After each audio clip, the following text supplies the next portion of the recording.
Dulu Bapak Ibu, Shalom. Shalom. Bapak Ibu dikasih Tuhan, hari ini kita akan belajar tentang makna mimpi dari Yakub. Kita akan melihat dari kitab Kejadian pasal yang ke-28 ayat yang ke-10 sampai dengan 22. Bapak Ibu, kalau kita ngomongin mimpi, ada orang bilang mimpi itu bukannya tidur. Biasanya orang yang tidurnya pasti mimpi. Tapi ada juga mimpi, namanya mimpi psikologis.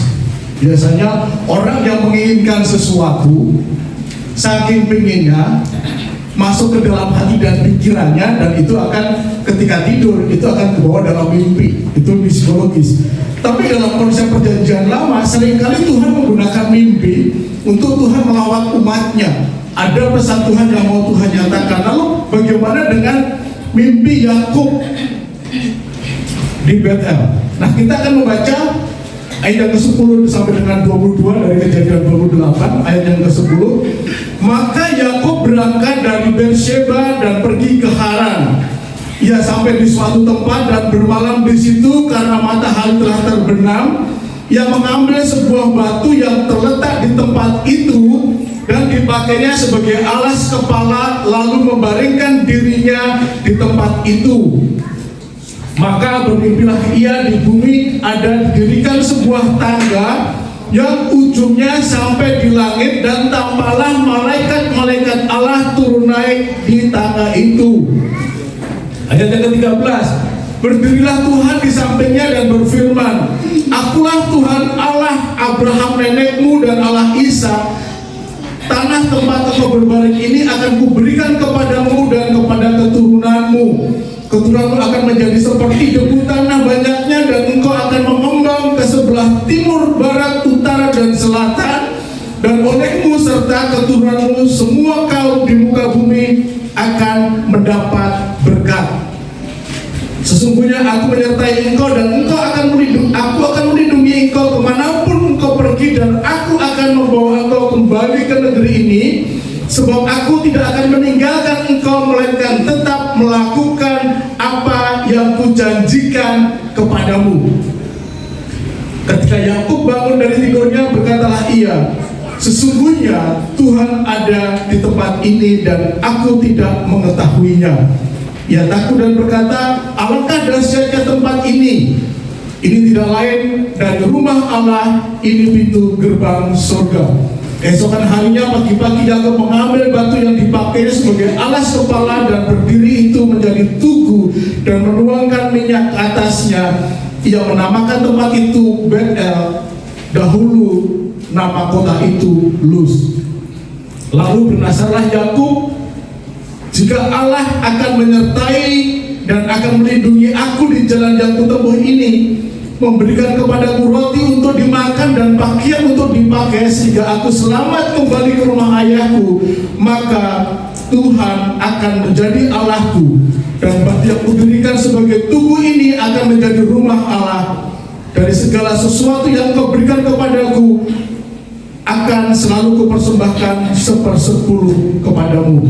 Bapak dikasih Tuhan, ayat yang ke-10 tadi dikatakan, lalu Yakub berangkat dari Beersheba dan pergi ke Haran. Bapak, kenapa tiba-tiba Yakub meninggalkan Beersheba lalu pergi ke Haran? Kalau kita membaca bagian bahkan di sebelumnya, kita akan melihat bagaimana dan apa yang sudah dilakukan oleh Yakub sehingga Yakub harus meninggalkan Beersheba lalu pergi ke Haran. Di atasnya kita melihat bahwa Yakub sudah bersekongkol dengan ibunya untuk menipu saudaranya dan menipu bapaknya. Untuk apa? Untuk mendapatkan sebuah hak kesulungannya, untuk mendapatkan hartanya. Bapak Ibu, kalau saya pernah katakan beberapa waktu yang lalu bahwa salah satu tolok ukur berkat bagi konsepnya perjanjian lama itu adalah tanah atau kekayaan, binatang piaraan, dan anak laki-laki. Nah, lalu apa yang diharapkan dari Yakub? Abraham seorang yang kaya raya. Hak kesulungan jatuh kepada anak yang besar, anak laki-laki yang besar. Apa yang dia dapatkan? Dia mendapatkan 2/3 dari hak warisnya. Dan Yakub menipu kakaknya yang bernama Esau untuk mendapatkan hak kesulungan itu, yaitu hak dari waris dan hak berkat dari orang tuanya. Lalu apa yang terjadi? Ketika Yakub menipu, sadarlah Esau sehingga Esau berhasrat untuk membunuh Yakub. Yang jadi pertanyaan, siapa Yakub? Oh, Yakub anak Abraham. Iya. Anak Ishak. Iya. Yakub biasa dipanggil si tumit. Kenapa? Karena pada saat lahir, Yakub lahir sambil memegang tumit kakaknya. Jadi Yakub disebut juga si tumit. Dan nama Yakub sudah disebut Allah pada saat di Taman Eden, yaitu pada saat Allah memberikan janji keselamatan kepada umatnya yang tertulis di dalam Kejadian 5 ayat yang ke-13. Jadi Bapak Ibu, kalau kita ngomongin Yakub sudah diikrarkan oleh Allah sejak di Taman Eden. Dalam terjemahan bahasa Indonesia kita tidak temukan Yakub dalam Proto-Evangelion atau Injil mula-mula. Aku akan mengadakan permusuhan antara engkau dan perempuan ini, antara keturunanmu dan keturunannya. Keturunannya akan meremukkan kepalamu dan engkau akan meremukkan tumitnya. Tumitnya kalau dalam Alkitab terjemahan bahasa Inggris tetap tumit. Bahasa Indonesia semua tumit, tapi dalam Alkitab bahasa Ibrani disebutnya Yaakov. Yaakov merujuk pada nama Yakub. Nah, jadi Bapak Ibu, Yakub ada dalam ikatan perjanjian dengan Allah. Dari mana? Dia yang akan meremukkan, menghancurkan kuasa iblis. Dan Proto-Evangelion akan digenapi pada saat Yesus mati di atas kayu salib. Selain itu, siapa Yakub? Yakub juga disebut si tukang tipu atau penipu. Apa yang dia tipu? Dia menipu kakaknya dengan memberikan sop kacang merah untuk mendapatkan hak kesulungannya, untuk mengambil keuntungan dari kelaparan kakaknya. Lalu dia juga memperdaya ayahnya supaya ayahnya memberkati Yakub sesuai dengan hak kesulungannya. Lalu kenapa Yakub harus pergi ke Haran? Tempat yang cukup jauh, jaraknya sekitar 720 kilo dari kota Beersheba. Yakub lari dari kemarahan Esau yang mengancam akan membunuhnya.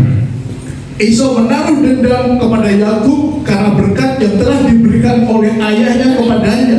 Lalu Esau berkata kepada dirinya, hari berhari berkabung karena kematian ayahku itu tidak akan lama lagi. Pada waktu itulah Yakub adikku akan aku bunuh.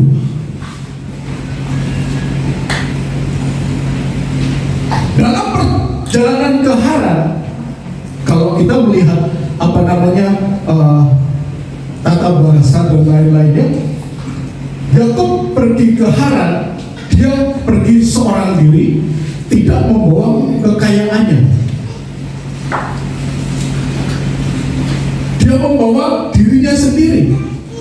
Artinya bahwa hak kesulungan itu dia tinggalkan ketika dia mendapatkan ancaman dari kakaknya. Dia pergi ke Haran, tempat saudara dari ibunya, yaitu Bapak Laban. Nah, dalam perjalanannya, dalam kesendiriannya, pada saat itu, kalau kita melihat literatur tentang Yakub dalam perjalanan ke Haran, Yakub merasa ketakutan dan tertekan. Hingga pada saat matahari terbenam, Yakub tertidur di satu tempat dan dia bermimpi di situ dan mendapatkan perjumpaan dengan Allah. Tuhan menjumpai Yakub di Betel, dan dalam perjumpaan inilah Allah menyatakan dirinya dan Allah memberikan janjinya seperti apa yang dikatakan oleh Ishak di dalam doa berkatnya kepada Yakub. Nah, apa yang Tuhan nyatakan? Tuhan akan menyertai Yakub, Tuhan akan melindungi Yakub, Tuhan akan memberkati Yakub. Dan janji yang diberikan oleh Allah itu sama persis dengan berkat yang diberikan kepada anak sulung.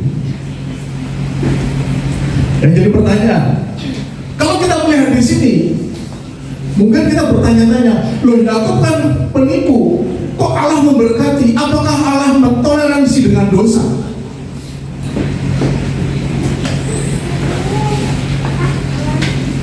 Allah sangat membenci dosa dan Allah tidak mentoleransi dosa. Dalam perjalanan Yakub menuju Haran, Yakub diproses oleh Allah. Dia beristirahat di sebuah kota namanya Luz, atau kemudian disebut sebagai Betel. Itu jaraknya kurang lebih 600 km dari Beersheba, atau 100 km menjelang kota Haran. 720 km. Jalannya naik turun, lewat pegunungan, jalan berbatu. Nggak mungkin dalam satu hari. Tahun 90-an saya pernah ikut sepeda dari Jakarta ke Surabaya. Itu 7 hari. Bersepeda seminggu. Kalau jalan kaki Jakarta Surabaya kurang lebih 700 kilo. Itulah jalan kaki seminggu juga lah. Berarti Yakub sudah diproses Allah dalam 1 minggu. Ketika Allah memberkati, saya sungguh yakin bahwa Allah sudah memperkenan Yakub melalui proses-proses yang dilakukan oleh Allah. Paling tidak Yakub sudah meninggalkan kekayaannya, Yakub sudah meninggalkan keluarganya. Itu bukan sesuatu yang mudah. Dan proses itu membuat Allah berkenan kepada Yakub, dan Allah menjumpai Yakub di dalam mimpinya, dan Yakub melihat ada tangga yang menghubungkan dari bumi sampai ke langit. Kalau ngomongin tangga dari bumi sampai ke langit, yang ada dalam pikiran kita sebelumnya ada apa? Kita akan melihat, oh, ada menara Babel. Dia membangun tempat tinggi untuk menjumpai Allah. Tangga dari bumi sampai ke langit, dan malaikat naik turun, dan Allah menampakkan diri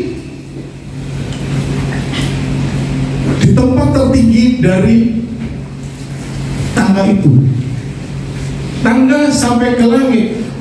Langit gambaran sebuah tahta Allah. Dalam mimpi Yakub, Allah menampakkan diri di tempat yang maha tinggi di tahtanya. Dalam gambaran ini menampakkan diri di atas langit. Apa maksud dari semua itu? Bapak Ibu, tangga dari bumi sampai langit berbicara Allah berinisiatif. Kalau kita melihat menara Babel, ketika manusia berupaya untuk menjangkau Allah di tempatnya yang maha tinggi, apa yang terjadi? Allah nggak berkenan. Sehingga pembangunan menara Babel diporak-porandakan. Tetapi kenapa Allah harus menyatakan juga dengan tangga yang menuju ke langit juga? Bapak Ibu, dalam mimpi Yakub, tangga dari bumi sampai langit itu inisiatifnya dari Allah, bukan dari manusia. Di sini berbicara bahwa Allah berinisiatif menjumpai manusia, dan Allah memberikan jalan menuju ke surga. Melalui siapa? Melalui keturunan Yakub.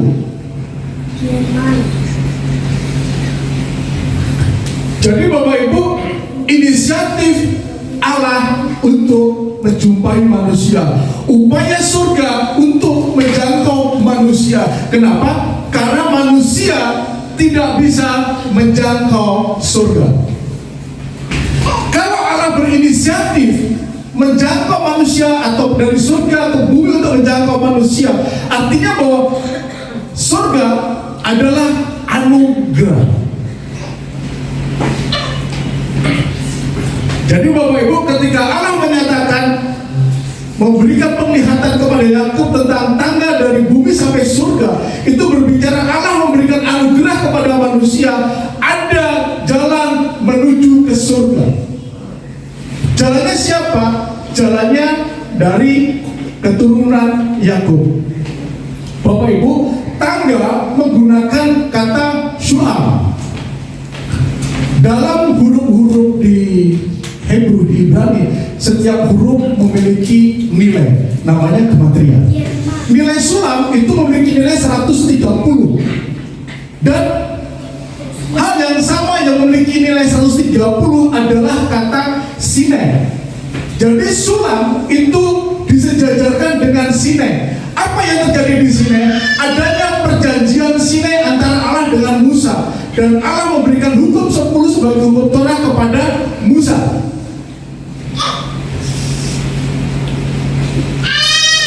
Di dalam perjanjian baru, keselamatan berbicara tentang hukum Torah, dan hukum Torah digenapi di dalam Kristus. Jadi Bapak Ibu, kalau kita ngomongin sulam, kita ngomongin penggenapan di dalam Yesus. Yesus mati menebus dosa kita adalah sebuah anugerah yang diberikan kepada kita. Dan bulan lalu saya katakan bahwa hukum anugerah yang menerima itu bukan sebuah hak. Kita nggak punya hak atas keselamatan. Dan hukum anugerah yang memberi itu bukan kewajiban. Jadi Bapak Ibu, kalau kita mendapatkan anugerah keselamatan, itu semata-mata pemberian dari Allah, itu bukan kewajibannya Allah. Kalau bukan kewajiban Allah dan kita diberikan, tentu kita menjadi sesuatu yang istimewa bagi Allah.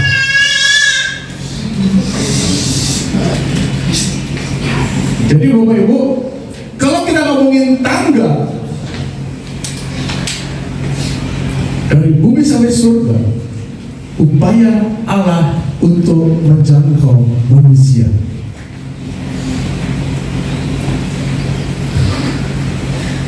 Manusia tidak akan pernah bisa menjangkau Allah. Faktanya apa? Kalau kita berbicara menara Babel, upaya manusia untuk menjangkau Allah, Allah hancurkan. Lalu bagaimana dengan peradaban modern? Bapak Ibu, kalau Bapak Ibu pergi ke tempat-tempat bangunan-bangunan tinggi di Indonesia, banyak kok bangunan-bangunan tinggi dengan tangga-tangga. Upaya manusia untuk bertemu dengan Allah.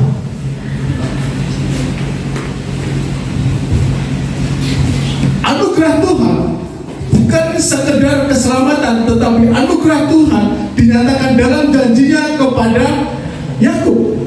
Janjinya apa? Tuhan menyatakan kepada Yakub bahwa kemanapun dia pergi dan dia bersembunyi dari manusia, dia tidak akan terlepas dari pengamatan Allah. Kenapa? Karena Tuhan tetap melihat. Yakub boleh berlari dari Esau. Yakub boleh menghindar dari Esau. Tetapi Yakub tidak pernah bisa menghindar dari Allah. Meskipun Yakub sudah menyimpang dari Allah, melakukan dosa penipuan kepada kakaknya, kepada orang tuanya, tetapi janji Allah kepada Yakub tetap berlaku, yaitu apa? Akan lahir juru selamat dari garis keturunan Yakub. Dan sini kita melihat bahwa Allah menyatakan kepada Yakub bahwa Allah mengajar Yakub untuk memberikan hidupnya kepada Tuhan, tidak menuntut. Kalau kita mundur ke belakang, Bapak Ibu, apa sih yang diharapkan dari persekongkolan Ribka dengan Yakub? Yang dia tuntut adalah hak keseluruhannya. Apa? Tentang harta. Kenapa itu terjadi? Bapak Ibu, kalau kita melihat bagian-bagian sebelumnya, ya Ribka lebih mengasihi Yakub dan Ishak lebih mengasihi Ishak. Ribka mengasihi Yakub, Ishak mengasihi Ishak. Artinya bahwa punya dua anak aja sudah terjadi pemilihan memberikan kasih yang berlebihan. Saya di rumah, Alga anak mami. Apa yang dibilang mami? Apa yang dibilang mami? Ya, curhat pada maminya. Tapi Tasya anak papa banget. Kebetulan kalau kerja bareng, curhatnya di jalan. Saya tanya, kok gak curhat sama mama non? Anaknya ada. Anak papa, anak mami. Yakub kesayangan maminya, kesayangan Ribka, sehingga ketika Ribka ingin mendapatkan harta lebih dari Ishak, dia menggunakan anaknya. Bapak Ibu, masih gini, meskipun Yakub hatinya nggak beres, kelakuannya nggak beres, mendapatkan persekongkolan bersama ibunya melakukan sesuatu yang nggak beres, tetapi janji Tuhan yang tertulis di Kejadian 3 ayat 12 tadi tidak pernah hilang.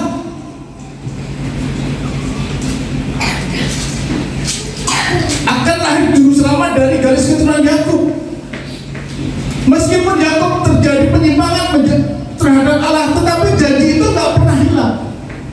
Maksudnya gini Bapak Ibu, siapapun kita, apapun latar belakang kita, janji Tuhan pada kita nggak akan pernah hilang sepanjang kita mau mengikuti proses dari Tuhan. Tuhan sudah memberikan anugerah bahwa kita mempunyai jalan menuju surga. Janji keselamatan pasti. Pertanyaannya, kalau janji itu pasti buat kita, janji itu sedia buat kita, mau nggak kita melakukan proses? Mau nggak kita melewati proses itu? Enak nggak? Oh, enak banget.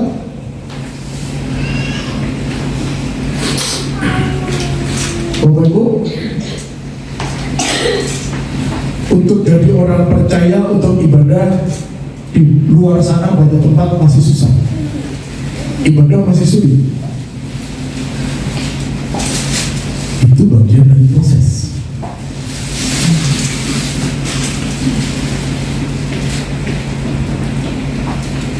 Mau nggak kita melalui proses itu? Suatu saat saya diskusi dengan salah satu yang sekarang nyalonin jadi caleg.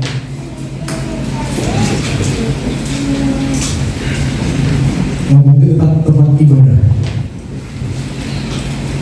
Dia bukan anak Tuhan, tapi satu hal yang dia ngomong yang membuat saya, ternyata dia melihat sudut pandang yang berbeda dengan yang lainnya.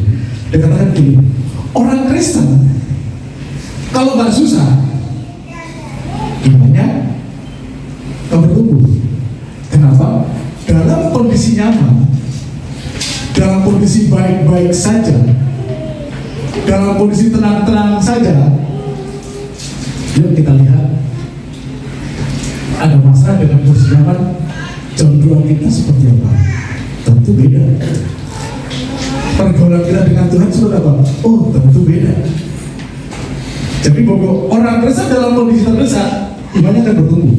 Dia akan, jodohnya pasti akan nambah, berdoa dengan Tuhan pasti akan nambah.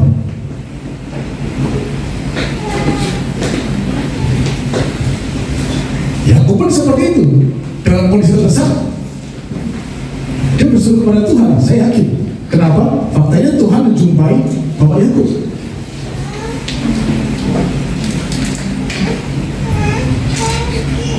Lalu apa yang terjadi? Keturunanmu akan menjadi seperti debu tanah banyaknya, dan engkau akan mengembang ke sebelah utara, timur, barat, dan selatan, dan serta keturunanmu semua semua kaum di muka bumi akan mendapatkan berkat. Sesungguhnya aku menyertai engkau dan aku akan melindungi engkau kemanapun engkau pergi, dan akan membawa kembali engkau ke negeri ini, sebab aku tidak akan meninggalkan engkau, melainkan tetap melakukan apa yang kujanjikan kepadamu. Bapak-Ibu, Tuhan menyatakan janjinya kepada Ayub. Janji Tuhan terhadap keturunan Ayub, janji Tuhan terhadap penyertaan Ayub, Ayub, Yakub. Dan Allah tidak menghilangkan itu semua. Semua harus terjadi. Allah tidak pernah melihat apa yang latar belakang Ayub, bahkan apa yang sudah dilewati oleh Yakub. Karena tadi pagi saya ngisi renungan di sebuah direkam untuk radio, suruh berbicara tentang Yakub. Jadi walaupun saya sebulan 2 kali ngisi sebuah renungan di radio di Surabaya. Jadi puji Tuhan memberikan kesempatan bagi seorang hamba Tuhan di sana. Janji Tuhan iya dan amin. Dan janji Tuhan diberikan Tuhan dengan tidak melihat latar belakang kita. Siapapun kita pada saat itu, apapun yang saat itu, Tuhan tidak akan pernah melihat itu. Yang terjadi adalah ketika Tuhan berjanji kepada kita, Dia pasti akan mengenali. Pertanyaannya adalah untuk menikmati janji itu, mau nggak kita taat dan tunduk kepada Allah? Di bagian yang terakhir tadi dikatakan bahwa Yakub berkomitmen kepada Allah. Komitmennya apa? Dan batu yang kudirikan sebagai tugu ini akan menjadi rumah bagi Allah, dan segala sesuatu yang engkau berikan kepadaku akan kupersembahkan 1/10 kepadamu. Bapak Ibu, pemulihan dari Allah terjadi kepada Yakub. Dan ketika pemulihan terjadi, Yakub berkomitmen kepada Allah bahwa di tempat ini dia mendirikan sebuah tugu peringatan, dan tugu itu menjadi tugu sebagai rumah bagi Allah dan sebagai pintu surga. Yakub membangun tugu peringatan, dan dari segala sesuatu yang kau berikan kepadaku akan selalu kupersembahkan 1/10 kepadamu. Bapak Ibu, segala sesuatu yang kau berikan kepadaku akan kupersembahkan 1/10 kepadamu. Di sini berbicara ketertundukan dan ketaatan Yakub kepada Allah. Jadi Bapak Ibu, Yakub melihat penyertaan Allah, Yakub melihat bagaimana Allah memulihkan Yakub. Akhirnya kita melihat Yakub mengikatkan dirinya dengan komitmen dengan beribadah kepada Allah. Jadi Bapak Ibu, batu peringatan yang didirikan menjadi rumah bagi Allah dan memberikan persembahan pada Allah sebagai bentuk pengabdiannya kepada Allah dan ketertundukannya kepada Allah.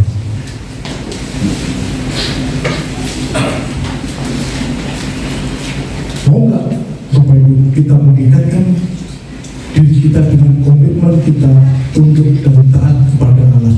Ketertundukan Yakub kepada Allah, pengabdian Yakub kepada Allah dinyatakan dengan Yakub beribadah kepada Allah. Yakub membangun tugu peringatan untuk beribadah kepada Allah.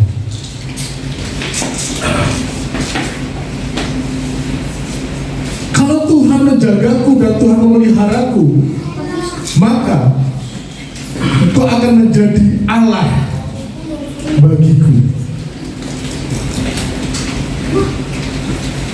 Bapak Ibu, Yakub berikrar, dia menyembah Allah ketika Allah memberkati, ketika Allah merawat, ketika Allah memulihkan, dan itu semua diberikan kepada Allah. Akulah Allah Abraham nenekmu dan Allah Ishak. Tuhan memberikan janji, keturunanmu akan seperti debu tanah banyaknya, dan kau akan mengembang ke timur, barat, utara, dan selatan. Dan olehmu semua keturunan kau di muka bumi akan mendapat berkat. Pertanyaannya, berkat ini ngomongin tentang apa? Semua keturunan Yakub berbicara 12 keturunan Yakub. Keturunan Yakub juga berbicara masalah Israel. Israel apa? Israel adalah orang-orang yang diselamatkan oleh Allah. Semua keturunanmu dari semua kaum di muka bumi akan mendapatkan berkat. Berbicara semua kaum dari garis keturunan Yakub yang menjadi Israel baru, dia akan mendapatkan berkat. Berkat apa? Ternyata berkat ini merujuk kepada keselamatan. Jadi Bapak Ibu, kalau kita ngomongin mimpi Yakub, kita ngomongin Allah membuka jalur keselamatan melalui Sulam. Sulam berbicara masalah penggenapan di dalam Kristus, sehingga janji keselamatan itu digenapi di dalam kematian Kristus di atas kayu salib. Sehingga semua keturunanmu, semua kaum di muka bumi akan mendapatkan berkat. Keturunan Yakub berbicara tentang orang-orang percaya, dan keturunan orang percaya dia mendapatkan keselamatan. Keselamatan berbicara Tuhan datang menjumpai kita. Keselamatan berbicara anugerah. Keselamatan bukan menjadi hak kita, tetapi keselamatan adalah semata-mata pemberian Allah kepada kita sebagai anugerah yang terindah. Allah gak wajib menyelamatkan kita kok. Keselamatan bukan menjadi hak kita kok. Tetapi kenapa Allah menyatakan keselamatan itu kepada kita? Karena Tuhan semata-mata ingin menjumpai kita.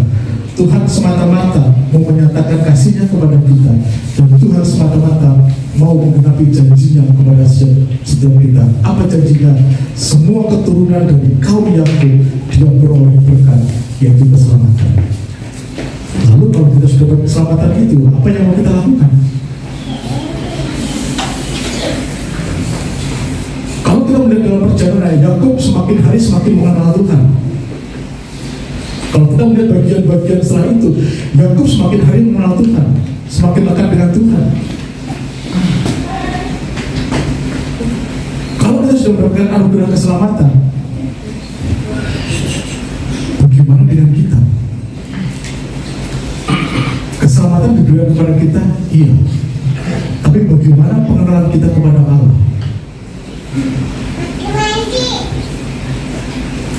Bapak Ibu, di kantor semalam harus sebenarnya ada acara di bulan ini tentang pensiun. Ada satu tim saya dan satu direktur di bulan ini pensiun. Terus semua sudah siap tempat, karena tempat saya yang nyari itu acara saya nyari. Minggu lalu saya bilang, boleh nggak acara saya nggak datang? Oh nggak apa-apa Pak, saya tenang. Terakhirnya hari Rabu, Pak itu kan acara Bapak. Oh Bapak nggak datang. Ya udah ditunda bisa nggak? Oh bisa. Bapak Ibu, teman saya gini, Pak hotelnya nggak bisa di cancel. Ya udah Pak, saya ganti. Kemarin siang Pak Yones mau tunda. Iya saya tunda minggu depan. Oh siap Pak. Bapak Ibu, kenapa begitu? Ketika teman saya nggak bisa cancel, saya bilang Tuhan, kalau itu menjadi hak saya yakin Tuhan akan berikan waktu dulu. Dan itu terjadi. Teman saya nggak bisa, yaudah, saya gini, jadi kan paling saya harus kehilangan uang DP hotel dan macam-macam. Bapak Ibu, kemarin sore Pak Yones mau minta, Bapak Ibu saya nggak minta loh, yang minta anak saya, tim saya, tapi mereka hubungin saya. Apakah itu kebetulan? Enggak kok. Kenapa? Ketika Pak Gembala Pak Lulu menyiapkan minggu kedua, oke. Yang saya bilang itu, Tuhan, saya kasih tanda dong Tuhan, maunya apa yang Tuhan mau nyatakan gitu kan? Kan di situ kan jadi penyertaan Tuhan gitu kan? Ini Bapak Ibu, tandanya dikasihnya last minute. Dari siang sampai sore visual banyak banget nomor solo kan. Saya pikir dari keluarga. Ternyata hotel mau mundurin jadwal.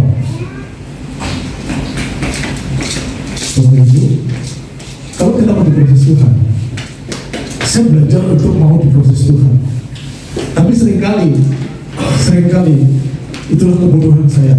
Seringkali ketika saya ragu, Tuhan kasih tanda dong Tuhan. Tuhan, aku minta tanda dong Tuhan. Dan kemarin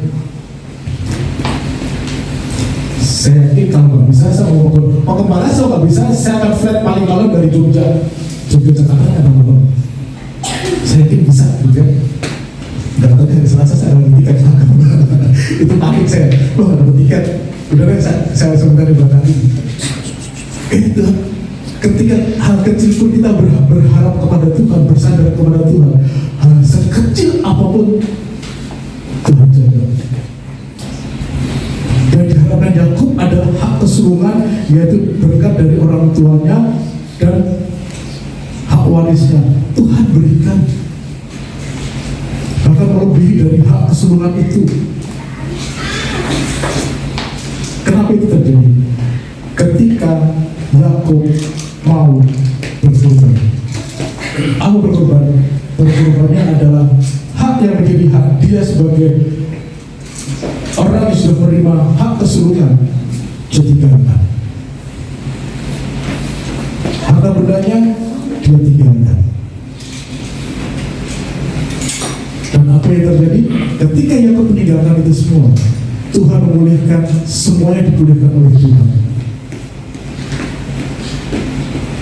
Dan ketika ngomongin pemulihan, karena saya tadi nyebut nama Ayub, tadi pagi saya juga ngomongin masalah Ayub. Ketika Ayub mau minta ampun kepada Tuhan, yang dia merasa tidak bersalah, dia minta ampun kepada Tuhan, semuanya sudah hilang, semuanya sudah kekayaannya Tuhan pulihkan. Saya melihat Ayub, melihat Yakub ketika dia mau diproses Tuhan, segala sesuatu dipulihkan oleh Tuhan. Apa yang menjadi hak kita, Tuhan kasih. Apa yang menjadi hak kita, Tuhan berikan kepada kita. Yang diminta Yakub adalah kekayaan dari Bapa yang diberikan kok. Oh, jadi berkat keturunan diberikan kok. Walaupun Yakub tidak menerima hak kesulungan dari Allah, dari bapaknya, dari keluarga Ishak, tetapi Yakub mendapatkan berkat yang lebih, yaitu hak dari keturunannya lahir seorang Mesias. Itu hak istimewa yang diberikan Tuhan kepada Yakub. Melalui apa? Melalui proses dari orang yang gak benar, yang menipu keluarganya. Dia mau diproses oleh Tuhan, dijumpai oleh Tuhan, ada perjumpaan dengan Tuhan, dan Tuhan menyatakan kemuliaannya melalui penglihatan Yakub. Lalu Yakub memberikan pemulihan, dan Yakub memberikan lebih dari yang dia minta. Ketika dia minta hak kesulungannya, dia tidak mendapatkan hak kesulungan, tetapi dari jalur Yakub Tuhan memberikan berkat yang lebih, yaitu berkat Mesias. Berkat Mesias berbicara dari garis keturunannya lahir seorang Mesias. Bapak Ibu, pertanyaan buat kita, mungkin kita minta sesuatu kepada Tuhan, mungkin kita sudah berpaling dari Tuhan, mungkin kita sudah mengecewakan dari Tuhan, tapi Tuhan sudah memporsikan kita masing-masing dengan janji-janji yang Tuhan nyatakan kepada kita. Saya tak tahu janji yang akan diberikan kepada kita seperti apa, tapi satu hal, Yakub mengalami pemulihan dari Tuhan. Semuanya diberikan di luar apa yang dia harapkan, di luar apa yang dia prediksi. Tapi yang pasti adalah Yakub mendapatkan sesuatu yang lebih dari Tuhan ketika Yakub sudah melewati proses dari Tuhan. Dan proses itu juga akan terjadi kepada setiap kita. Saya nggak tahu proses apa yang akan terjadi kepada kita, tapi satu hal, melalui Yakub Tuhan menyatakan ada jalan menuju ke surga. Pemulihan pertama adalah Tuhan membuka jalan menuju surga. Ketika manusia itu dalam dosa, manusia kehilangan kemuliaan Allah, hubungan dengan Allah terputus. Tetapi melalui Yakub, melalui jalur Yakub, semuanya akan dipulihkan melalui kita percaya kepada Yesus. Dan bukan sekedar janji keselamatan yang diberikan kepada Yakub dan semua kaum keturunannya, tetapi janji penyertaan diberikan juga kepada semua keturunan dan garis keturunan Yakub. Kita sebagai anak-anak Allah yang sudah ditebus, kita hidup dari garis keturunan Yakub, dan Tuhan akan melaksanakan pemulihan bagi setiap kita, dan Tuhan sudah menjangkau kita melalui karya salib Kristus, dan kita boleh keselamatan melalui iman percaya kepada Kristus seperti apa yang sudah Tuhan nyatakan